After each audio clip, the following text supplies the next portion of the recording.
sirna caasaa federaalummaatiin kan hundeeffamte fulbana 12 bara 1848.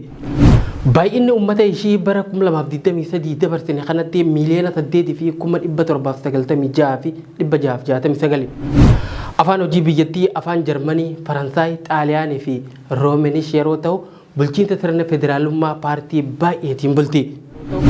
Lammiilee biyyattii keessaa parsantii 15 ol kanneen tahan miiliyoonaroota. Galii argachuu lammiileetiinis addunyaarraa sadarkaa sadaffaa qabachuu dandeessee jirti.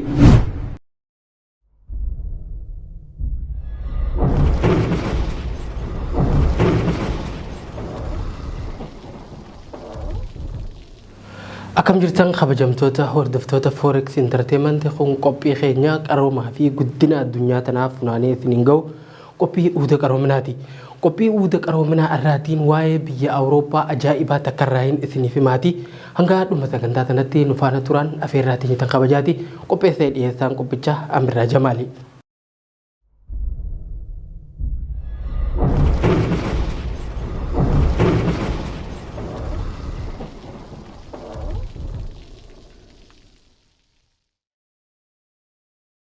Biyyattii arra waa'ee ishii bal'inaan irraa dubbachuuf deemnu tun Siwiizerlaand jedhamti. Biyyattii Siwiizerlaand Awurooppaa dhihaatii fi Awurooppaa jiddu galeessaa jidduutti tan argamtu yeroo taatu karaa kibbaatiin Xaaliyaan, karaa dhihaatiin Faransaay, kaabaan Jarmanii fi bahaan ammoo Oostiriyaa waliin waldaangeessiti. Afaan hojii biyyattii afaan Jarmanii, Faransaay, Xaaliyaanii fi Roomanish yeroo ta'u bulchiinsa sirna federaalummaa paartii baay'eetiin bulti. Gosa dimokiraatii isa kallattii yookaan daayireektii dimokiraatii hojiirra kan oolchitu yeroo ta'u sirna caasaa federaalummaatiin kan hundeeffamte fulbana 12 bara 1848. Baay'inni uummata ishii bara 2023 dabarsine kanatti miliyoona 8,796,669. Galiin tokkoon tokko lammiilee Siwiizerlaandii doolaara US Ameerikaa 685,226 yeroo ta'u lammiilee biyyattii keessaa parsantii 15 ol kanneen tahan miiliyoonaroota. Galii argachuu lammiileetiinis addunyaarraa sadarkaa sadaffaa qabachuu dandeessee jirti. Qarshiin biyyattii farankaa Siwiiz yookaan Siwiiz Frank jedhama. Farankaan Siwiiz tokkichi yeroo ammaa doolaara Ameerikaa takka tuqaa 18 sharafama. Siwiizerlaand balbala galaanaa tokkollee kan hin qabne yeroo taatu biyya sirna dimokiraasii dhugaa qabdudha. Magaalonni ishii gurguddoon Zuurikii fi Jeneef jedhaman. Garuu magaalaan bulchiinsa biyyattii Beerni jedhamti. Sadarkaa addunyaarratti faayidaa diinagdee isaaniitiin beekaman. Siwiizerlaand hanga bara 2002tti addunyaarratti gartuu biyyoota addunyaa tokkooti illee hin turre. Garuu bara 2002tti miseensa mootummoota gamtoomanii taate. Fannoon diimaa yookaan qaxxaamurri diimaan addunyaalessaa yeroo jalqabaatiif kan hundeeffame biyyattii kana keessatti. Kan hundeesses Henry Duunaa jedhama. Teessoon dhaabbilee addunyaa hedduu ta'uun ishee ammoo adda ishii godha. Isaan kanneen keessaa magaalaa Niw Yoorkitti aansee teessoo mootummoota gamtoomaniitii fi waldaa gabayaa bilisa Awurooppaati.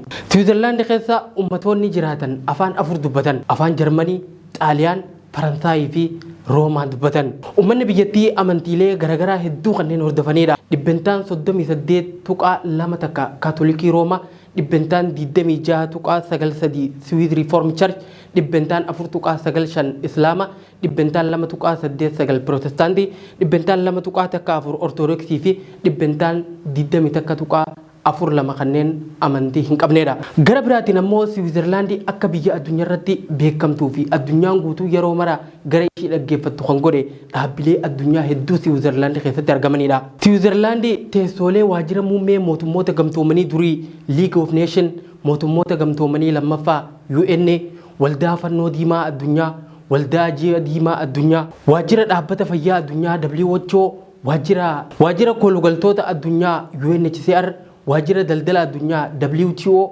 waajjira qabeenya qilleensa addunyaa. Kanneen kanaa olitti ibsaman malees teessoolee dhaabbilee addunyaa 200 ol ta'antu biyyattii keessatti teessoo isaanii muummee banatanii hojjechaa jiran. Siwiizerlaand biyyoota addunyaarratti qabeenyaan badhaadhan keessaa adda dureen kan beekamtu yeroo taatu sirna dimokiraasii gaarii ta'e kan qabduu fi mirgi namoomaa kan keessatti kabajamee uummanni ishii sadarkaa jireenya gaarii keessa kan jiraatanidha. Akka galmee dhaabbata maallaqa addunyaa IMF'tti addunyaarratti biyyoota qabeenya guddaa yookaan GDP galmeessisan 8 keessaa takka Siwiizerlaand. Keessaafuu magaalaan Zuurik addunyaarratti tarree magaalota qabeenyaan sadarkaa guddarra jiranii fi saffisaan guddachaa jiranii keessatti ramadamti. Siwiizerlaand lola waraana addunyaa tokkoffaa fi lammaffaa keessatti biyya takkaanillee hiweeraramne hiweerarrees keessattuu yeroo lola waraana addunyaa tokkoffaa bara 1917tti hoogganaa warra Raashiyaa Vladimir Elyaanichi leelin biyya keessa turedha. Switzerland teessoo mootummoota addunyaa League of Nations jalqabaa turte. Kana malees gartuu loltummaa biyya kamiitillee miti. Mootummaan federaalaa Switzerland pirezidaantota torba waggoota afuriif kan ishii bulchan yeroo ta'u isaan kanneen keessaa tokko waggaa tokkoof bulchaa tahee tajaajila. Waggaa itti aanu immoo isa kaantu waggaa tokkoof bulcha. Sanboodas isa itti aanutu itti dabra. Haaluma kanaan dabareedha waggaa tokkoof bulchan jechuudha. Addunyaarratti bulchiinsi dimokiraatii ammayyaawaan kan Switzerlandiiti. Uummanni yeroo murtii paarlaamaan biyyattii murteesse isaanii ta'uu dide baay'inaan hiriira nagayaa baheeti murtiiwwan paarlaamaan dabarsan lagachuuf yookaan jijjiirsiisuuf mirga qaban. Kun ammoo biyyattii adda ishii godha. Bara 1815tti gumii Veenaa yookaan Congress of Veenaa godhame irratti mirga gartuu ta'uu dhiisuu yookaan neutrality policy fudhatama argatee murtii raggaasifameedha. Garuu bara 2002tti biyyattiin murtii kana kaaftee miseensa mootummoota gamtoomanii taatee jirti. Gara biraatiin kan nama dinqisiisu Switzerland hanga ammatti miseensa gamtaa Awurooppaa ta'uu dhabuu ishiiti. Uummanni Switzerland miseensa gamtaa Awurooppaa akka taatu gaafii dhiyaate yeroo hedduu qoffisanii jiran. Alaabaa Switzerland jidduu mallattoo fannootu jira. Kunis Switzerland biyya waldaan fannoo diimaa yeroo jalqabaatiif keessatti hundeeffame ta'uu ishii yaadachiisuudhaaf. Humni waraana Switzerland dhiira qofaan kan gurmaa'edha. Har'a galaanaa waan hin qabneefis humna waraanaa galaanaa hin qabdu. Namni lammii Switzerland ta'e kamilleen biyyattii alatti biyya kamiifillee miseensa waraanaa ta'uun akka malee dhorkaadha. Haa ta'u malee miseensa waardiyyummaa Vaatikaan Siwiiziif garuu ni hayyamama. Qulqullinaa fi jabina isaatiin addunyaarratti sadarkaa sadaffaarratti kan argamu sa'aatiin Siwiiz beekamaadha. Oomisha warshaa biyya alatti ergitu keessaa meeshaalee keemikaalaatii fi elektirooniksiidhaanis addunyaarratti beekamtuudha. Burqaan humna biyyattii harki 56 elektiriikirraa 39 ammoo nukleerarraa kan argamu waan ta'eef biyyoota burqaa humna kaarboonirraa walaba ta'an fayyadaman keessaa akka fakkeenyatti ilaalamti.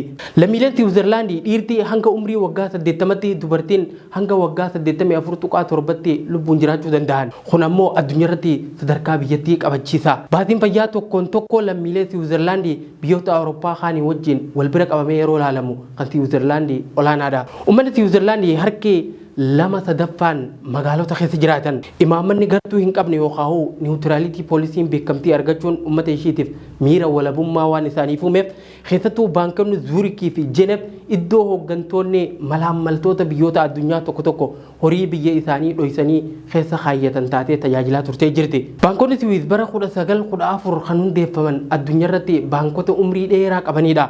Sababiin biraa hooggantoonni biyyoota addunyaa tokko horii uummata isaanii saamanii dhoysaadhaan baankota Swiss keessa akka kaayyatan kan isaan jajjabeesse seera baankii Swiss bara 1934 tumameedha. Seerri bara san tumame iccitiin nama horii isaa baankii Swiss keessa kaayyatee qaamni saaxile seeraan gaafatamaa jira. Baankonni Swiss naamusa iccitii eeguudhaan akkasumas karaa waldhaansa fayyaatiin iccitii fi eegumsa dhukkubsataatii fi doktora jidduu jirus hedduu eegamaadha. Garuu bara 2010 iccitiin baankii Switzerland kun itti fufuu akka hin qabne paarlaamaan biyyattii murteessee jira. Sababiin kanaatis hooggantoonni biyyoota addunyaa tokko qabeenya uummata hiyyeessa biyya isaanii saamanii kaayyatan baankonni Switzerland dhoysanii kaayuu hin qaban ejjennoo jawurra waan gahaniif akkasumaanuu ammallee hooggantoonni abbaa irree horii doolaara tiriliyoona 2tti shalagamu kan iccitiin isaa eegame baankii Swiss keessatti argama. Akka galmeen odeeffannoo tokko ibsanitti yoo ta'e hanga irratti doolaara tiriliyoona 2 iccitiidhaan kaayame keessaa tiriliyoonni takka tuqaa 2 biyyoota Afrikaa fi baajii dugaleessaa keessaa kan saamamanidha jaamee tilmaamama. Egaa kabajamtoota hordoftoota Forex Entertainment qophiin keenya uuda qaroominaa waa'ee Switzerland fi baankota Swiss irratti qopheeffanne kutaan tokkoffaan kana fakkaata. Yoo kutaan kun isinitti tole kutaa itti aanu waan ajaa'ibaa qabannee isiniif dhiyaanna. Yaada keessan koomentii irratti nu barreessaa. Forex Entertainment subscribe godha. Torbaan qophii biraatiin hanga walitti deebinutti nagayaan nuuf tura.